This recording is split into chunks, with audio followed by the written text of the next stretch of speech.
There's a lot of things in the world that can get people down, and I really enjoy being able to provide something that empowers them or gives them like a strength they might not know they have.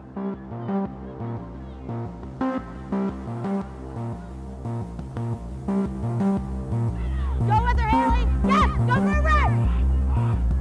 Deep push! Deep push! My name is Stacey Charlton. I am the girls coach for the rugby team at Stanley Humphreys School. I work with a coaching staff that helps with the girls team, and then there's also a coaching staff that runs the boys team. The head coach of the boys team was one who brought me in. 3.5 years ago, went to a kind of a rugby play day tournament for just adults in the community. We went to Greenwood, and I ended up playing. And then I sat down beside, turns out to be Stacey, and started chatting. And she had just said how she played a lot of rugby and had just moved from Kamloops to Castlegar. And so I was like, Castlegar, eh? And I asked her if she'd ever coached high school. She's like, oh yeah, I've coached high school. And I said, how about high school girls? And she's like, yeah. I'd recently basically hung up my boots because there's no women's rugby in the area. And I was looking to stay involved in the community. I'd coached a little bit previously when I was in Kamloops, and I knew I enjoyed it, and it really just came down to whether I had time or not. So I said I'll give it a shot, and if I got time, then we'll make it work, and if I don't have time, then I might have to step back, and so far it's worked out pretty good. So my rugby career probably started when I was about 13 years old, and my big sister did it, and I wanted to do it too. So I started in grade 9, which was the start of high school in Ontario where I grew up, and I did it all through high school. And then I graduated from high school, and I wasn't sure if I was going to play for university, and one of my coaches for who I played with on the city team on that summer basically convinced me that I had to go try out, and I ended up making the team, which is pretty exciting because the team was a lot of graduating players, which meant that they were already pretty full, and they only took 4 of us newbies. And that year we won for the Ontario University Athletics, I think it's called, OUA, and we ended up going to nationals. We got silver at nationals, so that was a pretty amazing start to a university career. Played with them for the next 5 years and graduated university, and then moved out west for work. And basically it was like, I'll move to Kamloops, but only if they have a rugby team. And I found the rugby team in Kamloops and played with them for 8 years. We won division championships, became close a couple of times, but we did win the first division championship once, and then moved here for work and life choices, and then realized that there wasn't really a season to play rugby because it's so short. Everybody bring it in here. Here's what I want you guys to do. I want big tackles, I want to keep possession, I want to score some tries, and I want you guys to feel really good when you walk off this field. That's the most important thing. Okay? This is my first shot at being kind of the lead coach, I guess. So in Kamloops I was kind of there as like a helping hand. My background in rugby is a forward position, so there's kind of 2 sets of positions in rugby. There's forwards and there's backs. So when I was initially brought in Kamloops, I was brought in to help with like set plays and how to like train girls to properly use their body in that way. And I think one of the hardest things I've had to do as a lead coach now is figure out what do the backs do. I don't know what they do, so I'm learning that one slowly. It helps that my co-coach Kathleen, she actually was a back, so we play off each other that way quite nicely. Don't try to go for the pop-up throw if you don't have someone to pop it to, but that was perfect. Okay, let's do some more of that. You guys are getting a groove together a bit. Any questions? She works with the kids really well.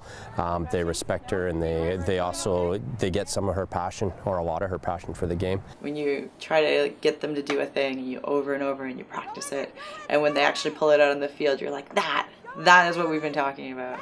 And it's exciting, and they're empowered, and it's a culture that I really I've been a part of for more than 20 years, and I really appreciate the support it's given me, you know. And it's something that I like to think that they might carry with them after high school, you know. And even if they don't continue with the sport, they can at least know that like they can do a thing that they're strong enough to do. So I'd like to think that I'm providing them with a positive role model, that I'm giving them someone they can look up to. But I mostly just hope that I can give them like a world that they can then see themselves in more than anything else. Okay. You guys, as soon as it goes this way, I want you going around behind to support. The hardest thing is when the girls get hurt and trying to figure out how hurt are they? Because sometimes it's more of an anxiety thing, and they're not sure how hurt they are, and they're very worried, and so then they're upset, and sometimes that can kind of domino effect into something really that they're fine. And another big thing too that's been a big, I think, talking point maybe, or at least something that's becoming more and more people are aware of, is concussions as well. So concussions in rugby happen. That's probably the hardest part as far as like feeling responsible for somebody else's kid, you know. And then the other part that's difficult as well is you want everybody to get game time, but you also want to win. So you're trying to balance like how much game time you're getting to developing players. Like they're in high school, they've just learned the sport. You don't know what they can do yet, compared with wanting to play your best every time so that you can win. The majority of our team is under 16 years old. We've got a couple of players who are senior, but most of them are, grade 8, 9, 10. And, it's nice that they can get out on the field and run around, and sometimes they just need to do that. And sometimes you can give them structure, and sometimes you can't. So having the community coaches is awesome. They bring so much expertise and so much enthusiasm and passion. And we've been lucky. We've had a number of really excellent community coaches who've been able to give their time to helping these kids get into the sport. I absolutely love having them, and they're just a really integral part of the program. I couldn't do the rugby program here at Stanley Humphreys without them. They're huge. Anytime that you really love something, anytime that you have passion for something, if you can pass that on to someone, either, like I said, if they go on to play rugby, but even if they don't go on to play rugby, even if this has allowed them to get through high school without feeling bad about their self-esteem, or even just getting to somewhere where they feel comfortable about themselves and their bodies, and that they can do things, or maybe even teach them how to work collaboratively with people. You need to learn how to do that as well in life and sports. Then I feel like I've succeeded, and it's worth it for me, and that I'm helping them with what they need.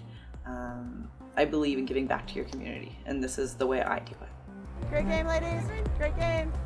Great game, ladies. Thanks, Ed. Cheers. Okay.